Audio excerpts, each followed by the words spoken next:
Enquanto isso, o filho mais velho estava no campo. Quando se aproximou da casa, ouviu a música e a dança. Então chamou um dos servos e perguntou-lhe o que estava acontecendo. Este lhe respondeu: seu irmão voltou, e seu pai matou o novilho gordo, porque o recebeu de volta são e salvo. O filho mais velho encheu-se de ira e não quis entrar. Então seu pai saiu e insistiu com ele. Mas ele respondeu ao seu pai: olha, todos esses anos tenho trabalhado como um escravo ao teu serviço e nunca desobedeci às tuas ordens. Mas tu nunca me deste nenhum cabrito para eu festejar com os meus amigos. Mas quando volta para casa esse teu filho, que esbanjou os teus bens com as prostitutas, matas o novilho gordo para ele. Disse o pai: meu filho, você sempre está comigo, e tudo que tenho é seu. Mas nós tínhamos que celebrar a volta desse seu irmão e alegrar-nos, porque ele estava morto e voltou à vida, estava perdido e foi achado. Até aqui, louvado seja Deus pela sua palavra. E você diz?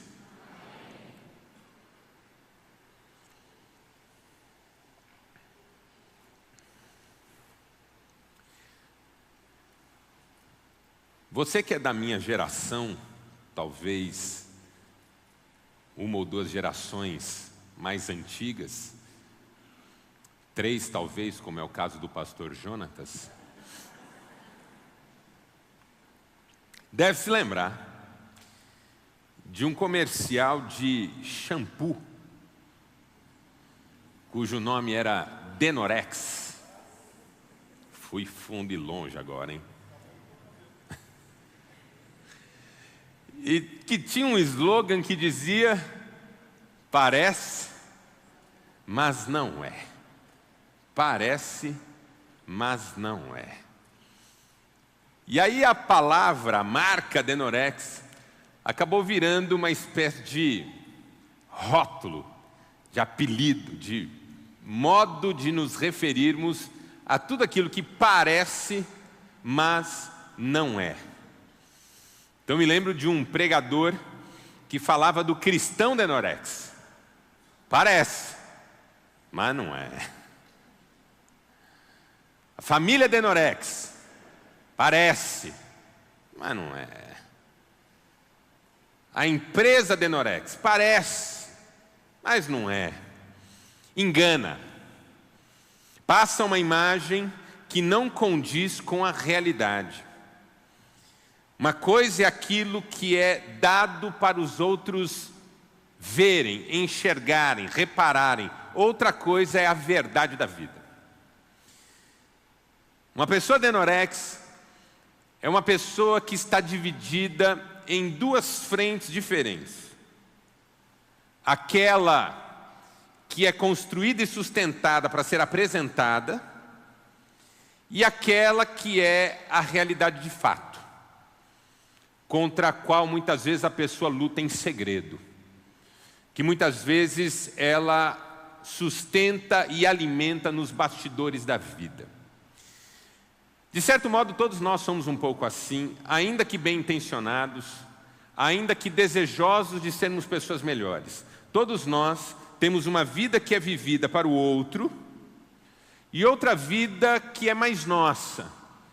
Só que muitas vezes é a vida que nós não estamos dispostos a evidenciar. Não é sobre hipocrisia apenas. Claro que a hipocrisia é uma intensificação dessa realidade.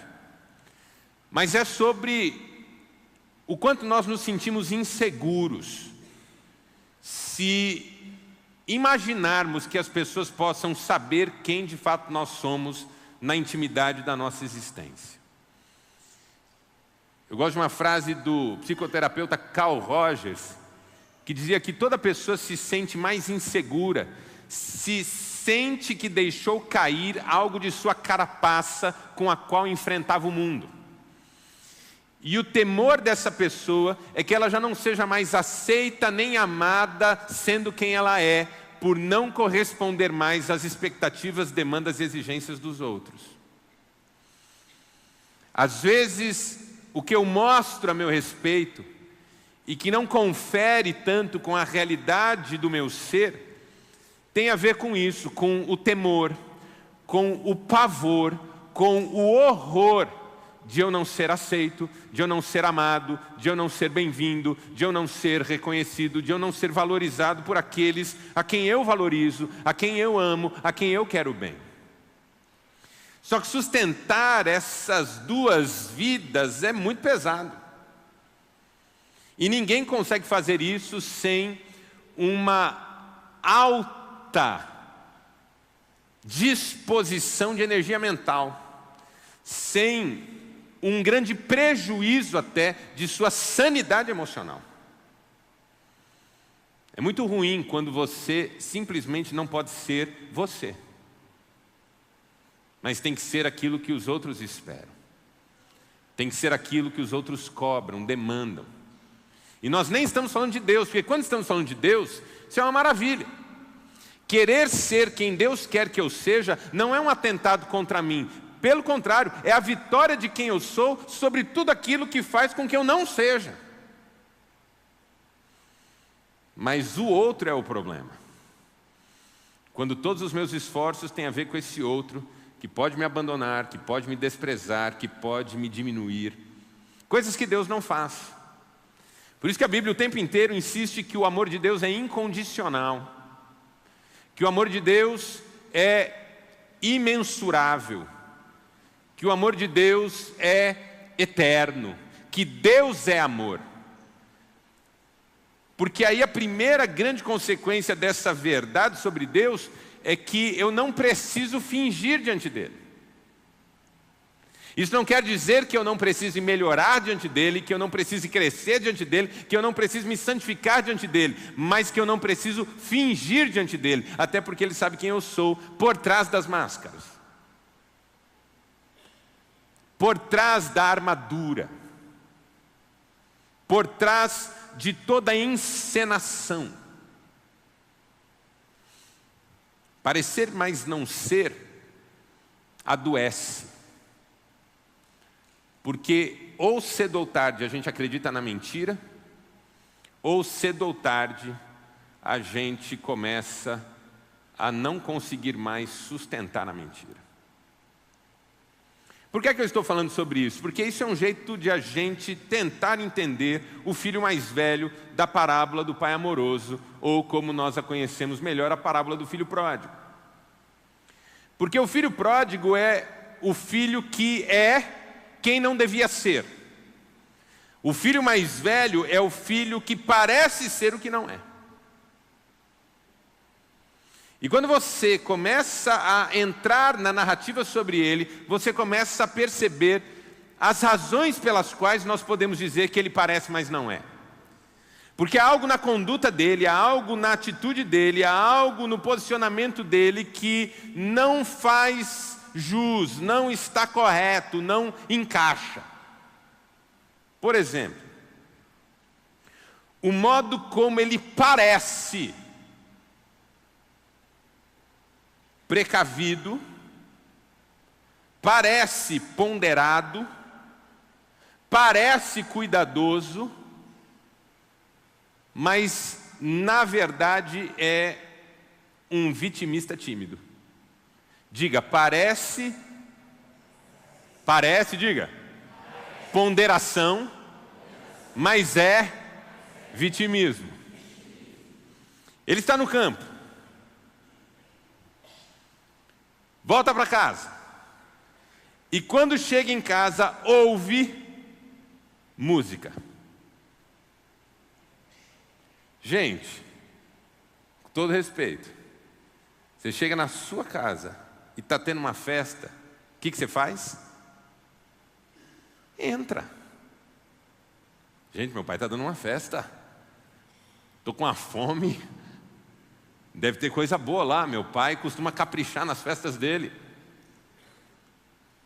Se você sabe que está tendo uma festa num lugar familiar seu, de acesso seu, simples, fácil e rápido, você simplesmente toma parte na festa. Não é o que esse menino faz.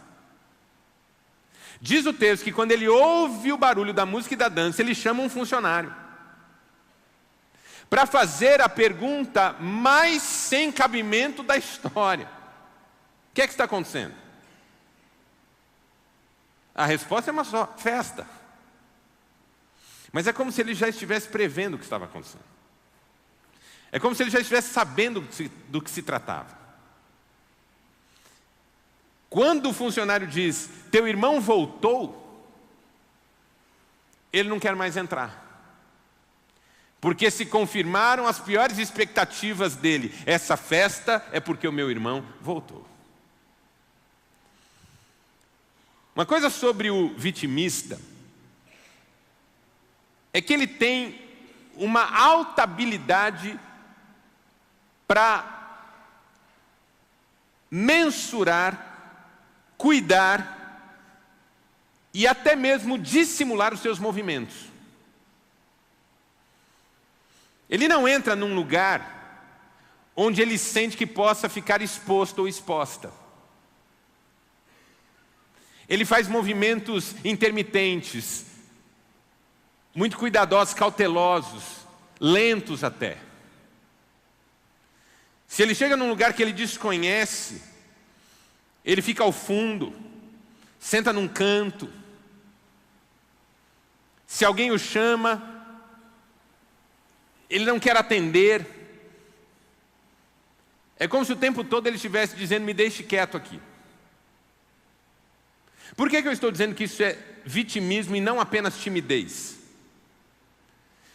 Porque a pessoa tímida é diferente da pessoa introvertida. Introversão e timidez são coisas diferentes. A pessoa introvertida, ela tem uma atenção para o mundo interior. Introversão está vertida, derramada para o lado de dentro. Ela é reflexiva, pensativa, observadora. E como o seu mundo interior é rico, ela costuma ser calada, porque o tempo que ela gasta olhando para o mundo interno, ela não consegue interagir com o mundo externo. Esse é o introvertido. O introvertido tem um jeito de ser e nós respeitamos os introvertidos. O tímido é diferente. O tímido não tem coragem. O tímido muitas vezes é até extrovertido, extroversão, essa versão para fora, voltado para fora, vazando para o lado de fora, mas com um medo enorme de ser exposto, de ser rejeitado, de ser malquisto, de ser mal interpretado. O pavor do vitimista de ser mal interpretado é tão grande que ele mede palavras, mede passos, mede aproximações. Então o marido vitimista, ele quer dar um abraço na esposa, mas ele não dá, porque enquanto ele deseja abraçar a esposa, ele fica pensando, e se ela não me abraçar de volta? Então finalmente ele não abraça, porque ele teme que não seja correspondido. O pai vitimista, ele quer dizer para o filho, filho, eu te amo. Você é orgulho do pai, filho. Você é bênção de Deus na vida do pai e da mãe. Nós temos orgulho de você. Mas ele tem medo das reações do filho, de como o filho vai levar isso, de como o filho vai responder a isso. Então, enquanto ele olha, ele simplesmente não fala. E por que eu estou chamando ele de vitimista? Porque ele está convencido, e olha na minha direção, preste o que eu vou dizer para você agora, preste muita atenção. Ele está convencido de que ele não é quem ele devia ser, porque o outro não permite. Eu quero, mas o outro pode não me deixar fazer.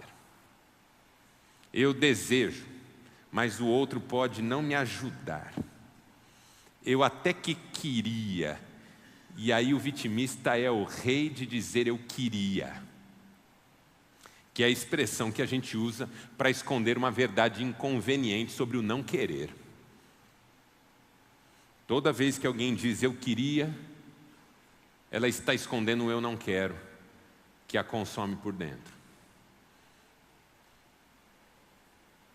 Eu, por exemplo, queria muito ser fitness. Ah, como eu queria. Às vezes eu vou para a minha varanda, onde eu tenho uma máquina de café expresso, e fico olhando o povo correndo, andando.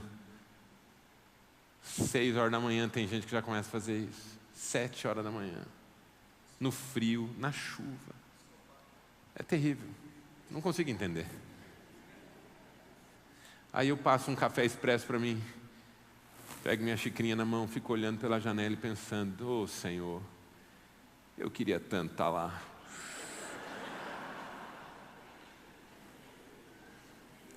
Queria tanto correr 7 horas da manhã. O que significa eu queria na minha boca? Quero nada, se eu quisesse eu punho um short e ia lá. Então quando um irmão da igreja vem e diz para mim assim, Marcelo, eu queria tanto ler mais a Bíblia. Quer nada, irmão, joga limpo. Se quisesse, lia, a Bíblia está aí, está no seu celular, tem um monte de impressão na sua casa, tem um monte de opção para você usar. Ai, queria orar mais. Não quer não, não quer não. É que é chato dizer não quero. É até meio feio, né? Irmão, você está lendo a Bíblia? Não, não quero não. Como assim? Ah, eu não gosto. Como é que eu digo isso para o pastor? Ô, pastor, está aí uma coisa que eu queria muito. O vitimista gosta de usar um eu queria, porque aí ele está dizendo, a culpa não é minha. Você entende isso? A culpa não é minha. O vitimista, ele gosta de acreditar que ele seria quem ele tem de ser se o outro não fosse como é. Então o marido vitimista, ele acha que o casamento seria bom se a esposa não fosse tão exigente, demandante, cobradora, crítica. A mulher vitimista realmente acredita que a família dela seria muito melhor se o marido não fosse tão duro, tão crítico, tão distante. E assim nós, vitimistas, vamos vivendo essa vida em que o outro não nos deixa sermos quem nós deveríamos ser. O sujeito só não entra em casa porque ele imagina que o irmão dele chegou.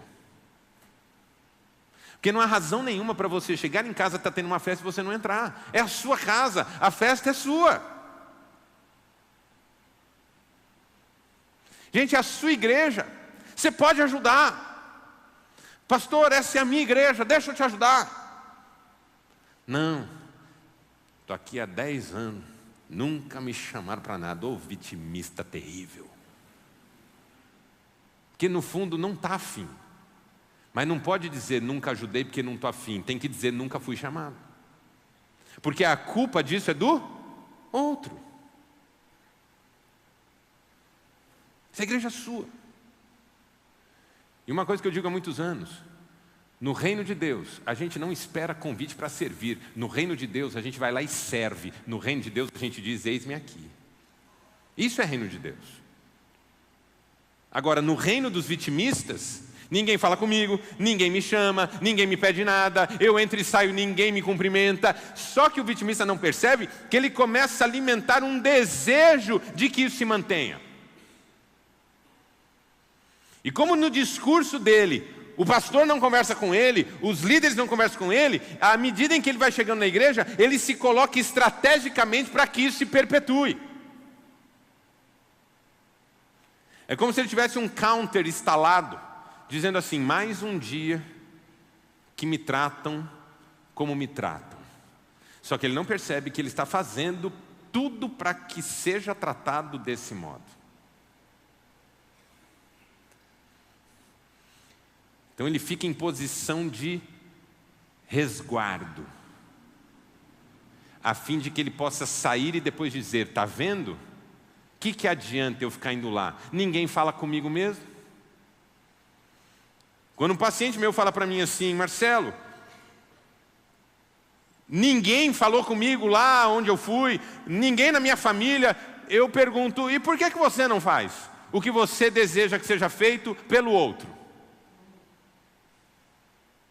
Ah, mas aí a pessoa não vai.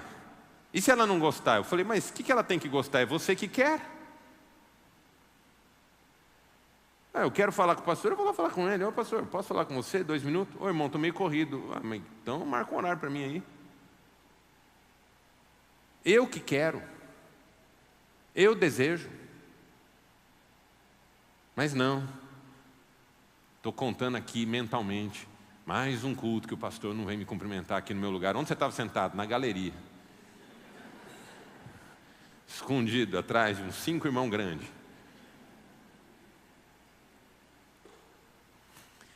O filho mais velho parece cuidadoso, cauteloso. Ele chega perguntando, o que é que está acontecendo? Como se não soubesse? Ele não quer entrar. Mas não porque primeiro quer entender, é porque não quer ser surpreendido, não quer dar de frente com o irmão, não quer fazer cara de poucos amigos, não quer evidenciar que a sua mágoa está consumindo seu coração. A timidez do vitimista não é sobre introversão, ou sobre cautela, ou sobre humildade. A timidez do vitimista é sobre o quanto ele gosta de pensar que a culpa por ele não ser quem ele é dos outros e não dele. E o outro é sempre um problema, sempre uma ameaça, sempre uma tristeza. Segunda coisa que acontece com esse filho é que ele parece obediente. Você entende isso? Ele parece obediente. Ele diz para o pai, eu sempre te obedeci, nunca desobedeci uma ordem tua. Mas o que parece obediência, no caso dele, é desejo de reconhecimento. Diga, parece obediência, mas é desejo de reconhecimento. Que coisa curiosa. Esse jeito de falar, né? Nunca te desobedeci. E o Senhor nunca matou uma ovelha para fazer alguma coisa para os meus amigos. Você já notou como algumas pessoas usam a palavra nunca? Ou a palavra sempre? Ou a expressão todo mundo? Ou a palavra ninguém? Sabe essas expressões totalizantes? Sabe quando a pessoa diz algo de modo totalizante? Tipo seu filho, que está pulando em cima do sofá, quase rasgando o sofá. E você diz, filho, desce desse sofá agora, para de pular aí. Ele desce, põe a mão assim, bravo, e fala assim, eu não posso fazer nada nessa casa.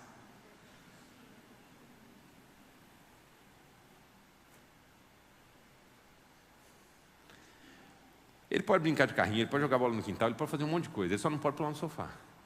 Por que ele diz eu não posso fazer nada? Porque dentro dele há uma rebeldia que vem à tona à medida em que ele se sente contrariado. Note, foi essa semente que a serpente tentou plantar e no fundo conseguiu plantar no coração de Eva, quando Eva está diante da árvore, e note, Eva estava diante da árvore, Eva estava reparando a árvore, Eva estava paquerando a árvore, né? E eu um dia falei, Deus, o que essa mulher está fazendo na frente da árvore? E eu tive uma visão, e a árvore estava lá na minha visão, e os frutos tinham formato de sapato. Aí eu entendi o que ela estava fazendo, olhando. Eu sei até com que carinha que ela estava, porque eu conheço essa carinha. Eu sei como é que é essa carinha. A serpente olha para ela e diz assim, é verdade que vocês não podem comer nada? Note, é verdade que vocês não podem comer nada.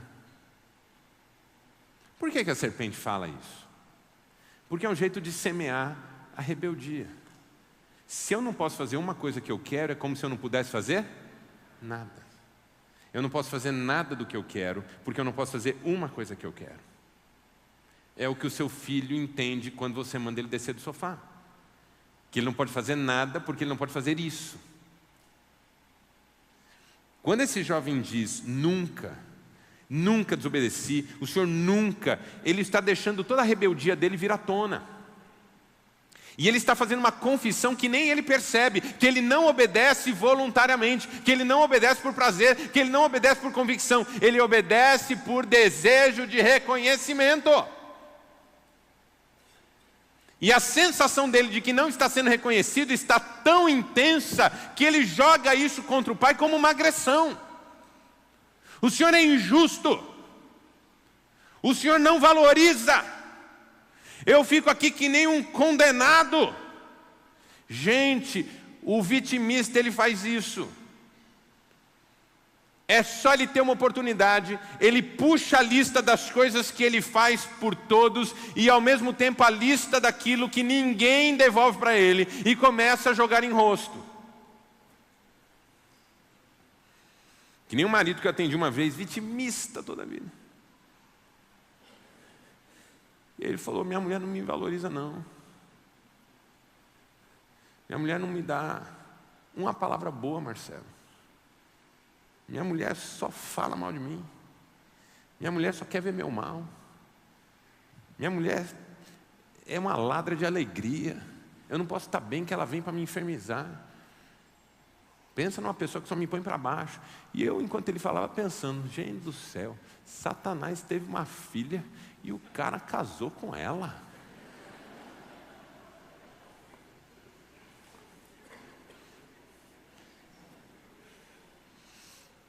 Aí uma hora ele falou uma frase que eu achei deliciosa. Ele falou assim, eu sou um homem bom.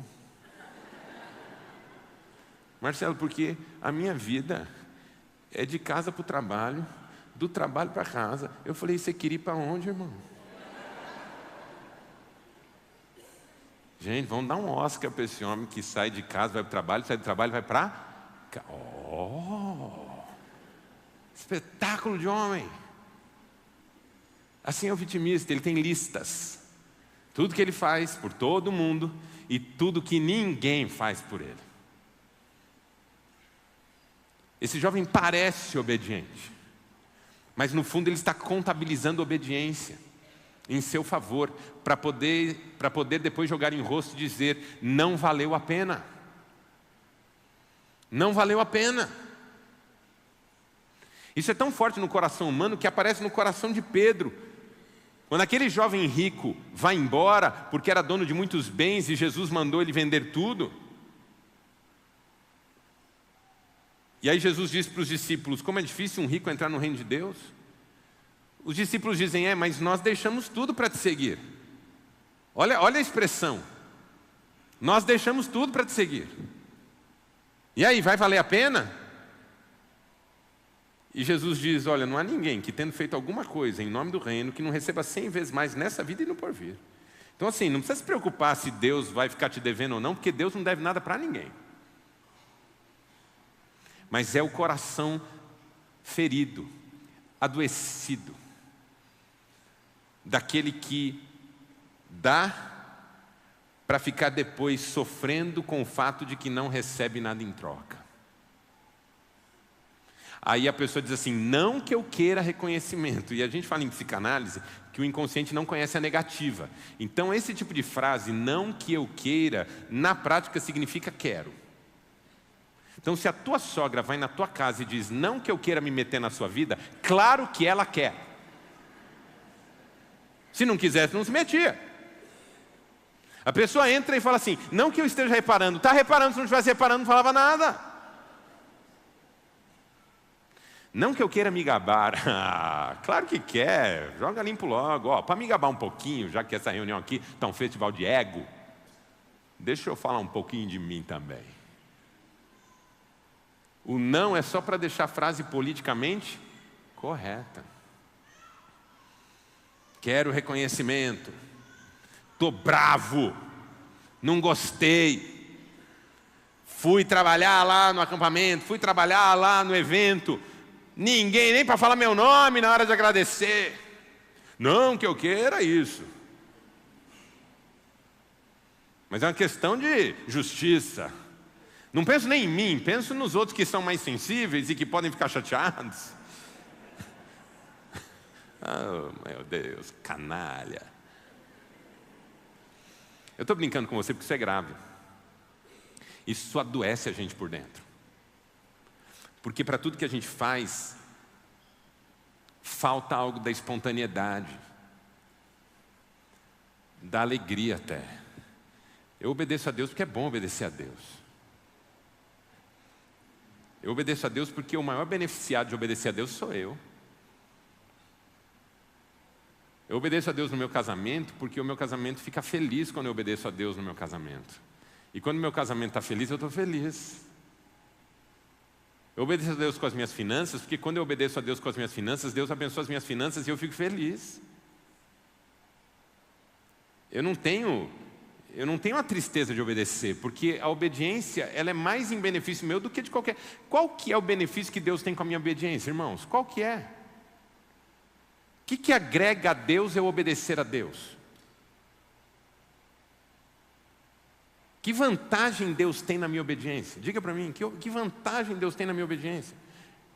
Que lhe qualifica como Deus, que lhe melhora como Deus, que lhe dá algo que Ele não tenha. Quando Deus me manda obedecer é porque Ele sabe que no caminho da obediência tem bênção. Isso está claro desde o Antigo Testamento, desde as leis de Moisés está claro. Se me obedecerdes, vocês serão abençoados. Se vocês me ouvirem e me obedecerem, essas bênçãos seguirão vocês e alcançarão vocês. Desde o começo está claro que a obediência é sobre nós, não é sobre Ele. Aí eu obedeço e fico achando que eu sou prejudicado por obedecer. Ah, mas só eu estou obedecendo. Por isso que às vezes a igreja é lugar que tem sede de sangue, sabia? O irmão que peca, por exemplo, todo mundo quer que ele seja exposto, execrado. Vão acabar com o irmão pecador. Por quê? Porque no fundo ele fez alguma coisa que todo mundo quer fazer, ninguém pode, aí ele vai e faz. Quem que ele pensa que ele é? O cara vai lá, vive a vida do jeito dele e a gente tem que aceitar? Porque no fundo nós estamos nos sentindo prejudicados por termos que ser o que somos. E aí ficamos com raiva de quem não é como nós. Porque a nossa obediência não é feliz, a nossa obediência é na marra. É isso que esse jovem está dizendo para o pai. Eu te obedeço, esperando alguma coisa, nada me vem, então eu começo a questionar por que eu obedeço. Então de obediente ele não tem nada. Porque quem obedece esperando o reconhecimento não está obedecendo, está fazendo uma barganha. Mas terceiro,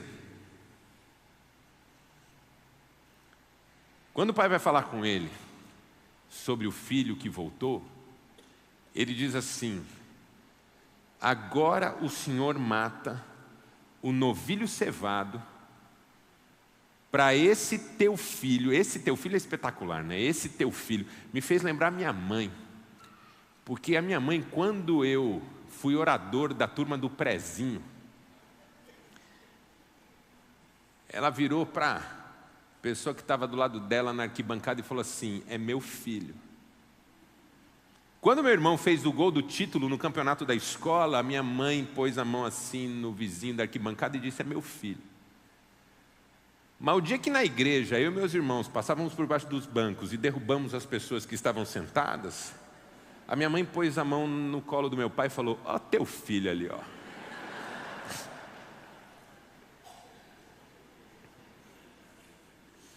Você sabe que até Deus fez um negócio parecido.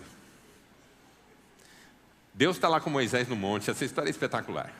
Deus está com Moisés no monte e fala assim: Moisés, vou te dar aqui as tábuas da lei.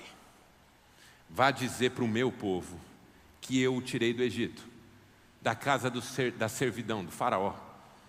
Esse povo não vai ter outros deuses diante de mim, não fará imagem de escultura. E vai falando com Moisés e dando as leis para Moisés.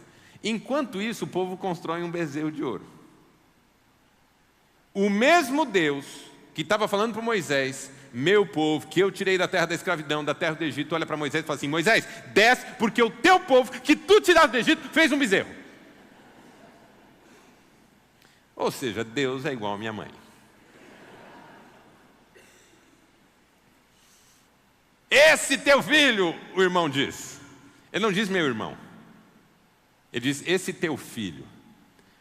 Como quem diz, nesse momento a minha felicidade passaria pela inexistência desse outro.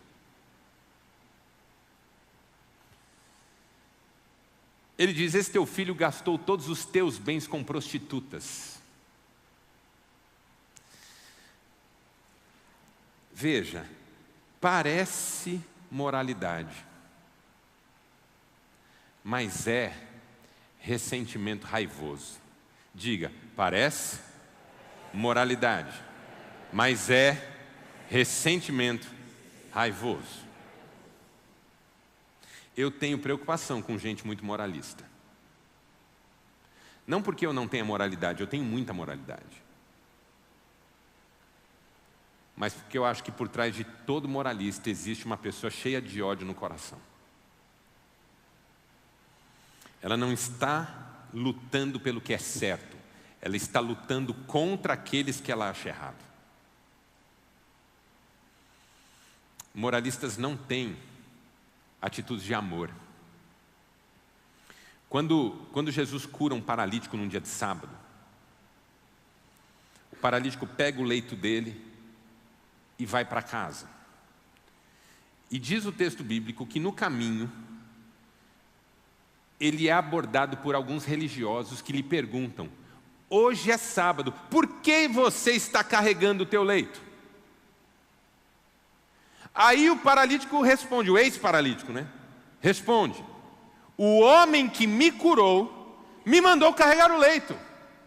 Gente, olha a frase que esse homem diz: o homem que me curou me mandou carregar o leito. O que é que você espera nessa hora? Que a pessoa diga: opa, como assim te curou? Curou do quê? Não, era paralítico. Paralítico? Como assim paralítico? É 38 anos, estava lá no tanque de Betesda, paralítico. Não sabia o que era andar mais. Aí o homem veio, me mandou levantar, eu levantei, fiquei curado, só que ele me mandou carregar o leito. Rapaz do céu, então corre para casa com esse leito, porque você sabe que vai ter problema aí com os outros religiosos se te pegarem no caminho. Corre para casa, mas ó, glória a Deus. Não. Quem é o homem? E quem ele pensa que é para fazer essas coisas no sábado? Eu fui pastor 20 anos.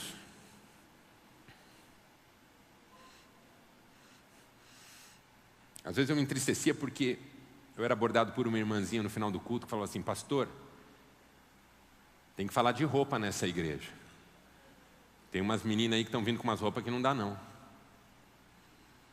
Eu falava: irmã, a senhora está aqui há 50 anos. Por que a senhora não aborda uma menina dessa e a discipula? Não, eu não quero discipular ninguém. Eu quero controlar. Pastor, o culto demorou, hein? Claro, irmão, nós oramos no final. Você viu quanta gente veio entregar a vida a Cristo? Mas não pode, não pode. Você não ouviu um glória a Deus, um aleluia. Que bom que essas pessoas estão vindo. Não. É só não pode, não pode, não pode. Por quê? Porque por trás dessa moralidade tem uma raiva. Como psicanalista eu atendo pessoas que dizem para mim: Marcelo, eu sinto uma raiva, que eu não sei do quê. Eu atendi um homem uma vez, ele me falou que ele tinha muita raiva, e que a raiva dele ficava mais evidente, especialmente no trânsito. Olha que coisa curiosa. Diz que no trânsito ele endemoniava. Eu não consigo, eu xingo.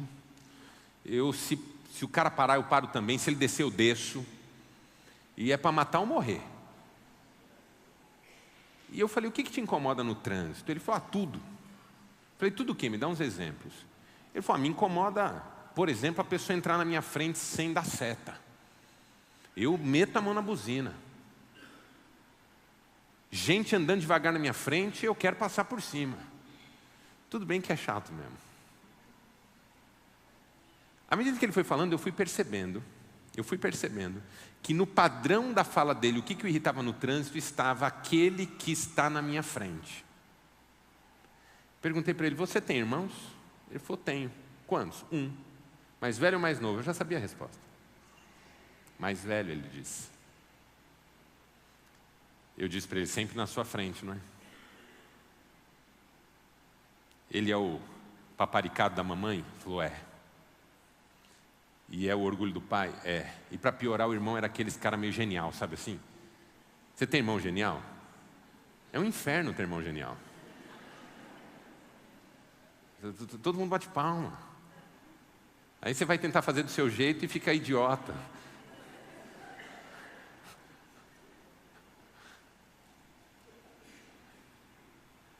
E aí eu comecei a trabalhar com ele sobre essa raiva contida de um irmão sempre na minha frente, sempre com privilégios.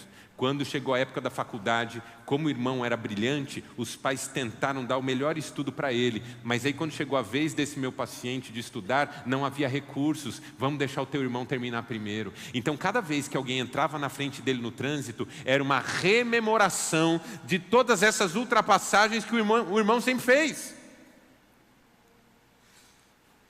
Então nós vamos ressignificar isso, para ele poder se libertar desse sentimento que ele estava canalizando, deslocando, como a gente chama, para outros que não tinham nada a ver com isso. Às vezes a gente está tentando pôr no outro aquilo que é nosso, a gente chama isso de projeção, quando eu ponho no outro uma coisa que eu deveria reconhecer em mim. Eu estou com raiva da pessoa que traiu a mulher, porque eu estou doido para trair minha mulher e não posso. Então vão matar ele, porque aí eu fico com a sensação de que eu não traio minha mulher, porque é melhor. Mas desde que a gente mate ele. Porque se ele ficar vivendo e todo mundo perdoar ele e ainda ser feliz, eu não aceito. Porque eu continuo infeliz. Você entende que eu também entendo o pecado como pecado e que o pecado deve ser corrigido e às vezes até disciplinado, mas não por raiva e sim por amor? E não por gente infeliz por ser obediente, mas por gente feliz por obedecer e saber que a bênção de Deus está sobre a sua vida? Então esse jovem parece, mas não é. A vida dele parece em ordem, mas não está. Ele parece saudável, mas é mais doente que o irmão. Por quê? Porque o pior doente é aquele que não reconhece a sua doença. O pior cego é o que não quer ver. Jesus disse, os olhos são a lâmpada do corpo. Se os teus olhos forem bons, todo o teu corpo será luminoso. Mas se os teus olhos forem maus, todo o teu corpo estará em trevas. E se a luz que há em ti são trevas, que grandes trevas são. Você entendeu essa frase? Se a luz que há em ti são trevas, que grandes trevas são. Por quê? Porque não são luz, são trevas, mas você tem convicção de que é luz.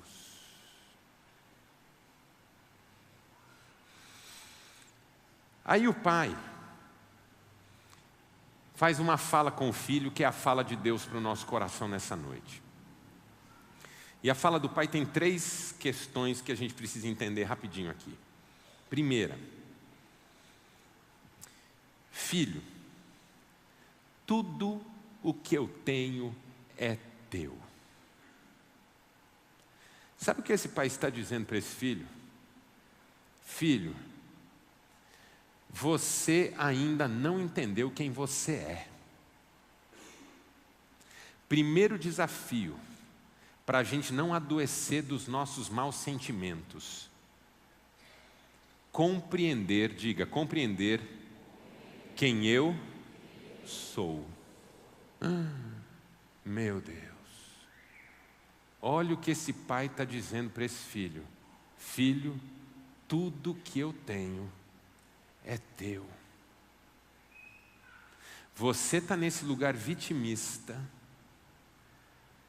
porque não entendeu que o seu lugar é de dono de tudo. Você está nesse lugar vitimista porque não entendeu quem você é. Essa é uma realidade sobre vitimistas. Vitimistas não sabem ainda quem são e por isso se sentem vítimas de todos. O dia que você entender quem você é diante de Deus, você descobrirá que ninguém pode fazer mal para você. Aqueles que confiam no Senhor não são vítimas, porque a história de suas vidas está no controle e nos cuidados de Deus. Jesus está na cruz, mas não é uma vítima. E ora dizendo, perdoa-lhes porque não sabem o que fazem. Estevão está sendo apedrejado, mas não é uma vítima.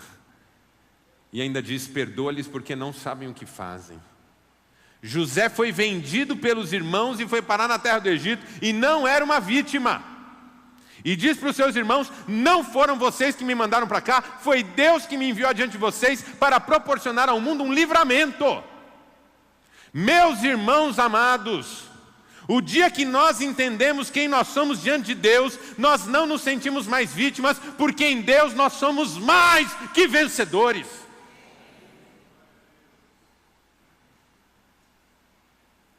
O que fizeram comigo, o que tentaram contra mim, nada disso prosperou, porque em Deus eu estava seguro, e em Deus eu tenho uma vida com propósitos. Você não é uma vítima. Você que foi traído, você que foi abandonado, você que foi passado para trás, você contra quem alguém se levantou, você não é uma vítima. Você só precisa entender por que é que Deus permitiu isso. E Deus não permitiu isso para o seu mal, Ele permitiu isso para o seu bem. Todas as coisas cooperam juntamente para o bem daqueles que amam a Deus. Aleluia. De repente muda tudo. O pai está dizendo para o filho, filho, olhe para quem você é. Quem não conhece a própria identidade não consegue sair desse lugar de vítima, porque o outro sempre vai parecer mais forte, mais potente, mais esperto, mais privilegiado. A primeira oração de quem quer, se eu pudesse resumir o que eu estou tentando dizer para você aqui hoje, é isso. Para quem quer viver uma vida mais leve. Será que é o seu caso nessa noite? Quantos aqui gostariam de viver uma vida mais leve? Jesus disse, tomem sobre vocês o meu fardo. Tomem sobre vocês o meu jugo, porque o meu jugo é suave e o meu fardo é leve. Tem gente carregando o mundo nas costas.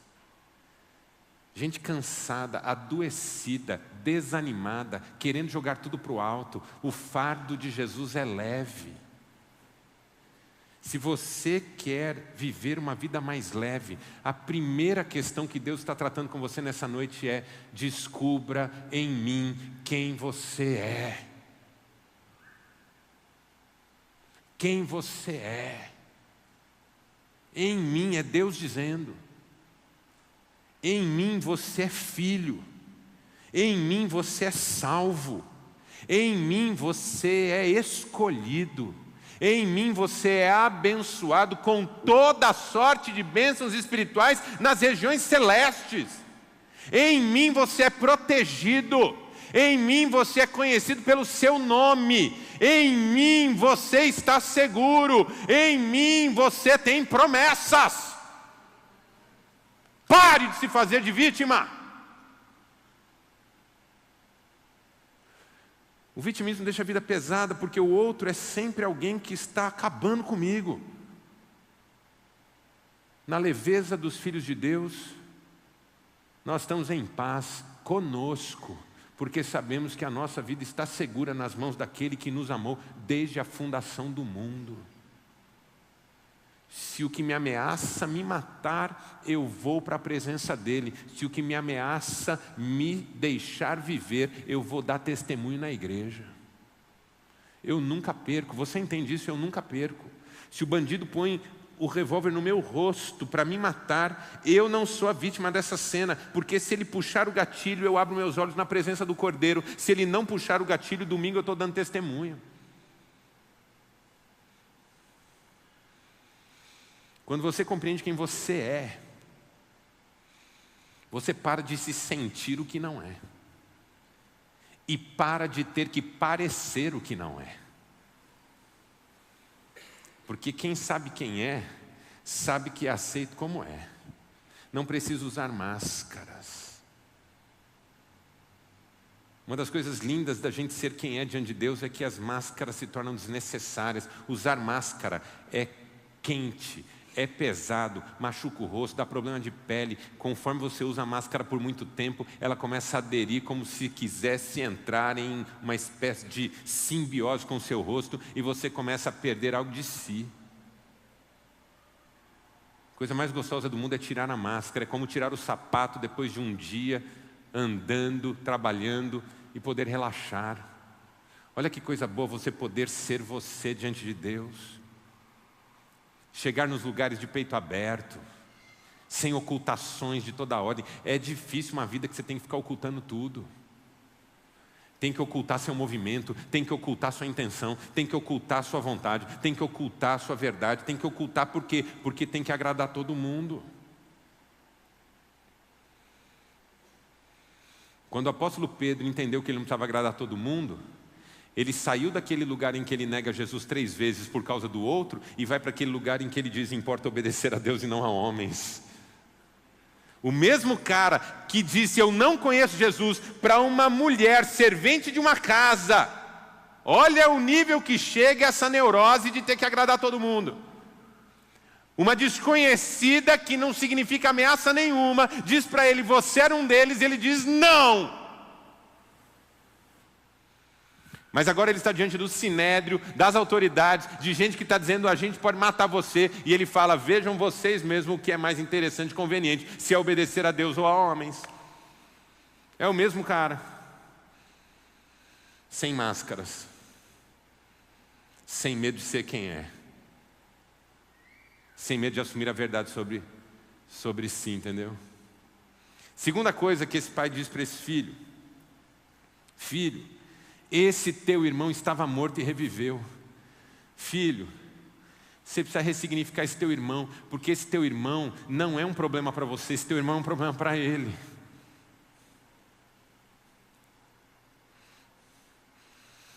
Quando eu era adolescente, era muito difícil para mim lidar com o relacionamento do meu pai com o meu irmão do meio. Porque o meu pai tinha uma coisa com o meu irmão do meio de muita predileção. Contava histórias do meu irmão do meio para os amigos e eu ouvia essas histórias. Meu pai gostava de uma história em que meu irmão do meio, quando era criança, tinha uns 4 anos.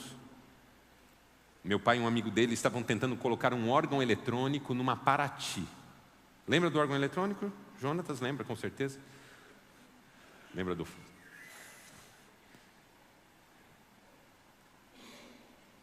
A Paraty. E aí disse que meu irmão, com 4 anos, chegou lá e falou assim: por que vocês não colocam assim? Porque o meu pai era burro e o amigo dele mais é burro ainda. E eles fizeram do jeito que meu irmão falou e entrou o órgão eletrônico na Paraty. Eu tinha uma raiva de Paraty. Porque eu ouvi essa história 1.419.560 vezes. Um dia minha mãe falou assim num jantar de família: teu pai sempre preferiu teu irmão, né? Eu bati na mesa e falei assim: até que enfim alguém falou a verdade nessa casa. Eu me lembro quando eu fui desafiado em análise a ressignificar a relação do meu pai com meu irmão. Meu irmão era o segundo filho, depois veio um terceiro, eu mais velho. O meu pai era o segundo filho dos pais dele.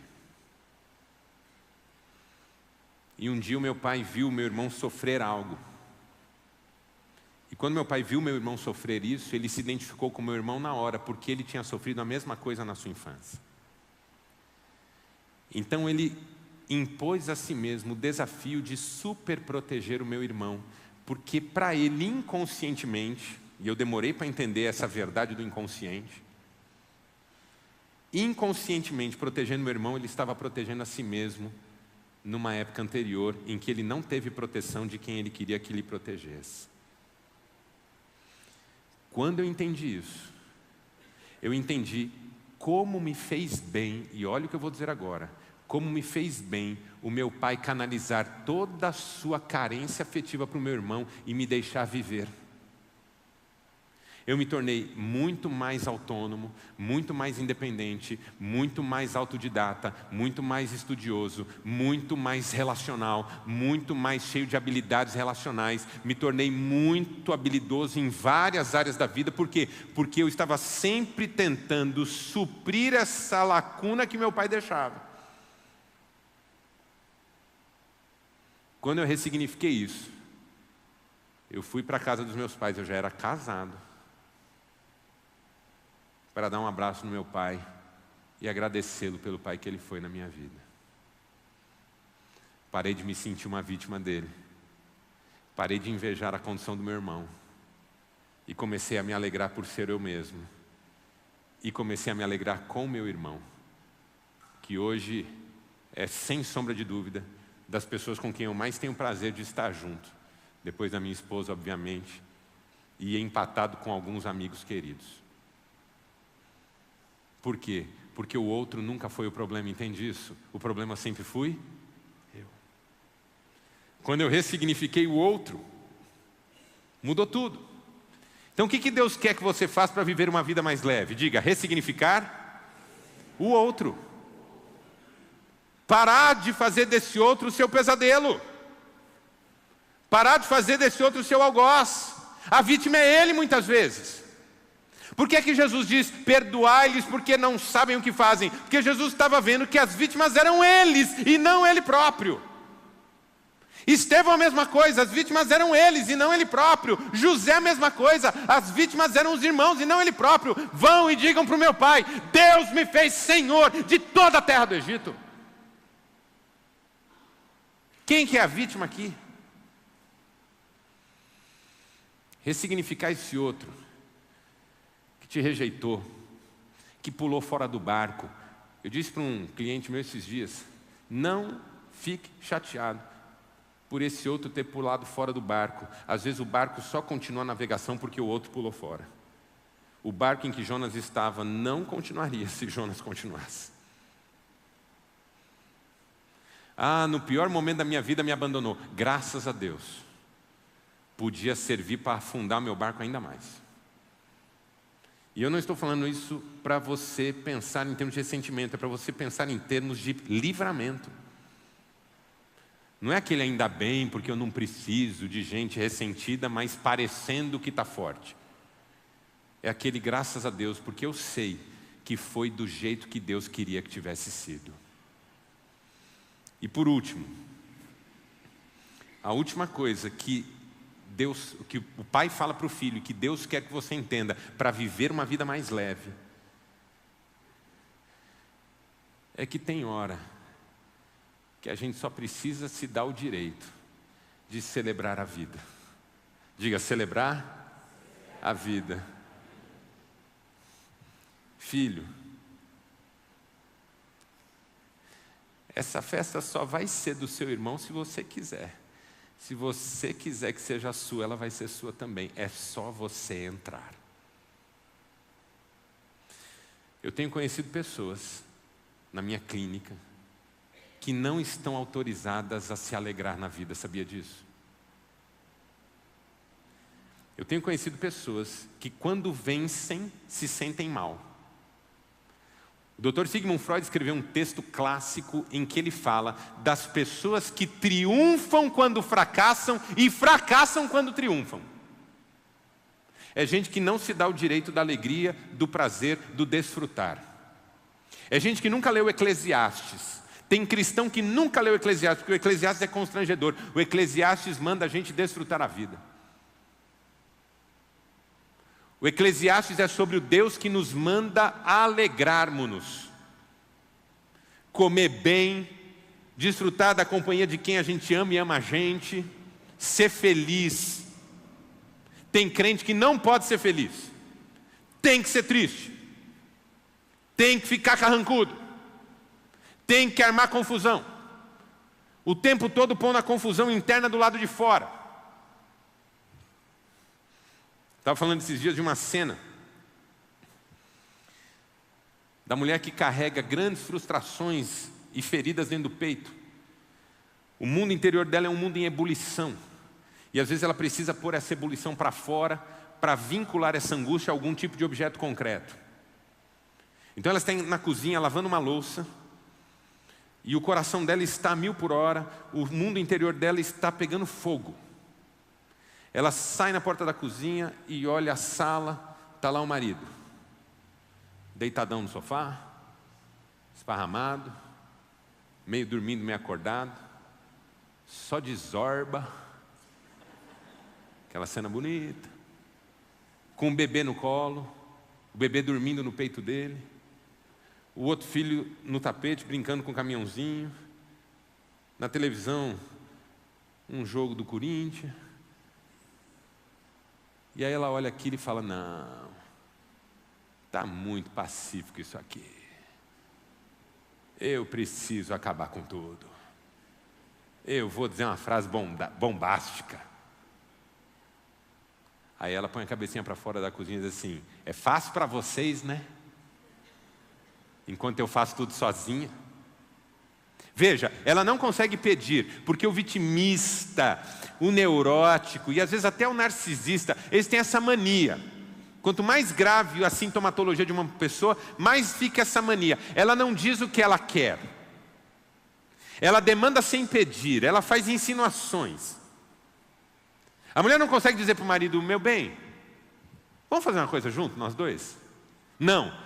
Ela tem que dizer alguma coisa assim, com os outros você faz. O marido não consegue pedir para a esposa, bem, vamos fazer um negócio junto nós dois aqui? Ele tem que dizer assim, sua mãe se atende, né? Você percebe, a pessoa não pede o que ela quer. Ela insinua que ela não está recebendo o que ela tem direito de receber. Essa coisa do demandar sem pedir, isso é um sintoma de almas adoecidas. Eu, na minha neurose, eu tenho essa coisa de ter uma dificuldade enorme de pedir. Às vezes a expressão do próprio desejo é uma coisa que nos constrange. Eu chego em casa à noite, eu não consigo dizer para a Cristiane assim, Cris, vou pedir uma pizza. Que sabor você quer? Ah, não quero nenhum não. Então vou pedir só para mim. Vou pedir toda de 4 queijos hoje. Eu não consigo. Eu chego em casa e falo assim, nossa, hoje uma pizzinha ia bem, hein? Aí ela fala assim, pizza hoje, terça-feira? Aí eu já falo, é mesmo, né? Terça-feira não é um bom dia, né? Mas você não comeria se eu pedisse? Ah, não estou afim não. Ah, não, então também não vou pedir não, só para mim é muita coisa. Você entendeu o que eu estou fazendo? Eu quero, mas não quero parecer que quero.